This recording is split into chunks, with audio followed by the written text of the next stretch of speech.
Welcome to Vermont Artists and Authors, where we interview great storytellers and artists from the amazing Green Mountain State. I'm your host, Barney Smith of Storycomic.com, and we are honored to have with us the inspired and acclaimed author of Cracked, My Life After a Skull Fracture, Jim Barry. How you doing? Oh, pretty good.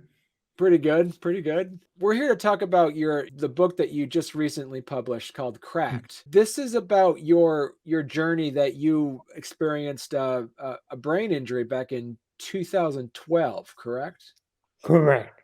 Talk to us a little bit about the book. It's been getting great reviews. You've had a lot of good reviews about it and how there's this level of just like inspiration and also just like ingenuity and fortitude seems to be the larger aspects of how the book goes along. And it's a really good memoir. We've seen a lot of people that have experienced traumatic brain injuries seem to really appreciate your story and are also inspired a bit by it as well. But do you want to first kind of we can talk about the book and the story behind it, but at what point during the process did you decide that you actually wanted to write a book about your experience? I started like in 2015 and taking some notes with the thought of eventually writing something. And then I wrote the first version a couple years later, and then I revised it and added to it since then. And so how did you decide, once you actually kind of put the draft together, how did you find Rootstock Publishing? A friend suggested I start working with a writing coach, and so I had a writing coach in Woodstock, Vermont.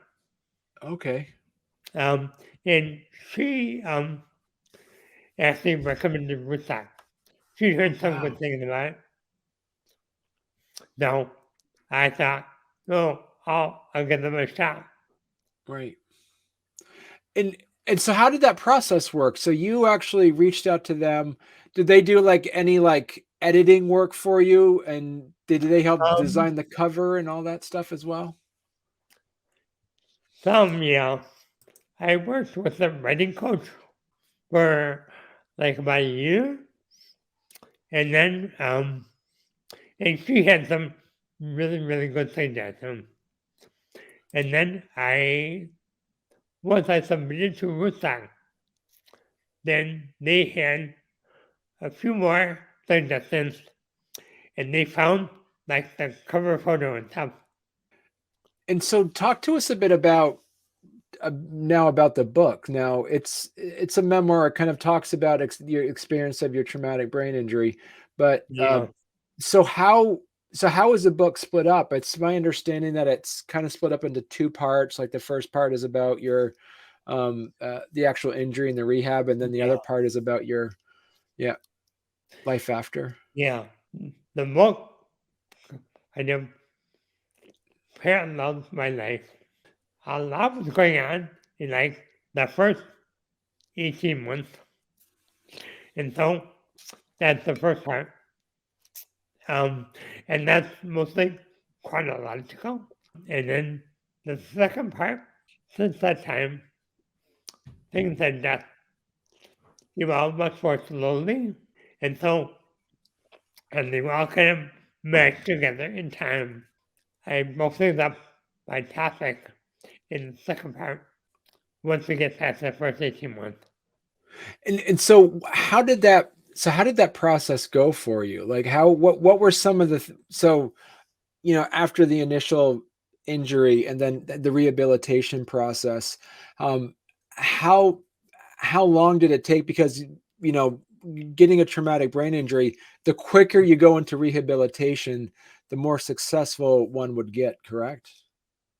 Yeah. Well, putting it all down on paper the first time was kind of emotional and unisex. It's kind of therapeutic though, in that you have to rerun and rerun and rerun, And by the time you're done, it doesn't bother you so much. Because you're kind of used to details. Right. Yeah. And so because before you were an engineer before, and you wrote a lot, but mostly like technical manuals and engineering pieces, correct? Yeah. I wrote a lot of reports and proposals and stuff like that. And so I was really familiar with the writing process from that standpoint, less so from like a narrative point of view. Right. Okay. And so how was it different when you're actually writing as the memoir? What kind of skills did you have in your previous career of writing technical manuals and stuff? Did any Um, of those skill sets help you in writing a memoir? Probably the main thing that helped me, I wore a lot of hats. Mm, And one of the hats I wore when I was working, I was in charge of marketing for the company.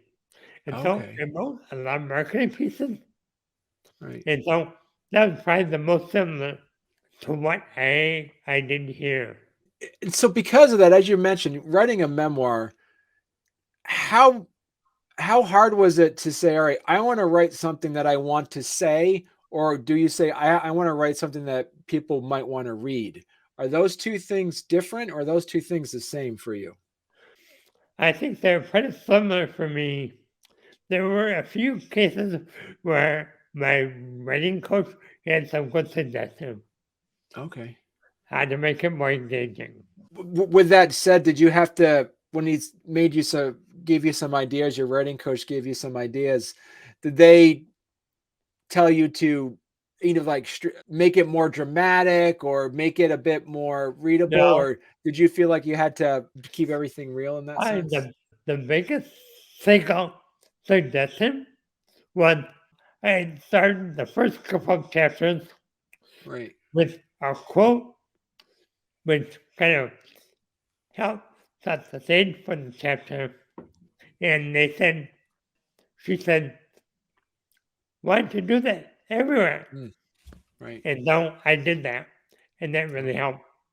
So as you put the book, as you put the book together, did this kind of give you some, as you said, it was really good. It was really good therapy at the beginning, writing it. Now, how much of this is also seems to be a bit of advocacy? Is it, you also see this as more of like also some advocacy pieces to really educate people on what a traumatic brain injury is Um, as well? yeah, somewhat. The reason I wrote it was mostly because when something that has happened to you, Mm, um, you're all by yourself, and you don't really know other people that have gone through something similar. And so it's very useful to read about the experience. so with that, there's also what you see is also, as we mentioned, the advocacy piece, but is there also like an educational piece? Because I know in the second half of the book you kind of talk about some benefits of some like mobility aids and some other Yeah. equipment pieces. Did you see that Um, as did you see that as being an important part of kind of pushing the story along? of course, I had no experience with any of this Mm, until I got hurt. And so I tried to lay out a few things that I have learned mm. going through this process. I know everybody's different. There are some common things that everyone will have to go through. And what are some of those, and what are some of those points that you noticed that you learned? Things like, well, a friend asked me recently about wheelchair cushions because I didn't really know anything about them when I started Mm, out. And one of the problems I had initially was I tended to slide out all the time. And I depended on the seatbelt to keep me in the wheelchair. I bought another wheelchair for using outdoors, and it had a different kind of cushion. It worked a lot better. And so yeah, I learned that the cover and the cushion makes a big difference. Right. I'm sure the shape of the cushion makes a big difference to some people. For me, it was how slippery it was. And so there are some of those stories that people will be able to look at and read inside your book as well? Yeah. There's some discussion of that in the book. He talks about how I got cycling again and that's skiing and stuff. And so those are all things that I hope are useful to someone. So as you said, like who would you say for this memoir, who would be the really good target audience? Would it be people that want to learn more about brain injury survivors, or would it be somebody that maybe general audience? So who would you see that would be the target audience for your memoir? Well, all of us have challenges in life. They're all a little different, but the important part is to keep struggling forward. And so that's a message that everyone can take. So talk to us a little bit about just like your writing process. So as you said, you wrote this 3 years after your brain injury. You wrote this, then you kind of rewrote it again a couple of years after that. Did you see did the first draft, did the second draft change dramatically from the first draft?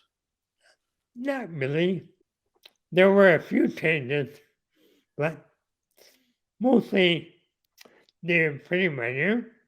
Most of what I wrote, at least about the first 18 months, didn't change too much.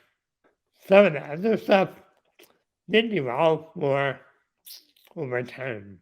And did you see also did some of your experiences, because as we said it was 2 years after, did you add anything else into the second half of the book? Yeah. For example, we had the pandemic. Right. That was a big deal. Cause I don't breathe too well. So if I caught COVID, it would be good. Right. But beyond that, there were some trips my wife and I took to visit people and stuff like that, and that informed some of the later stuff in the book. Right.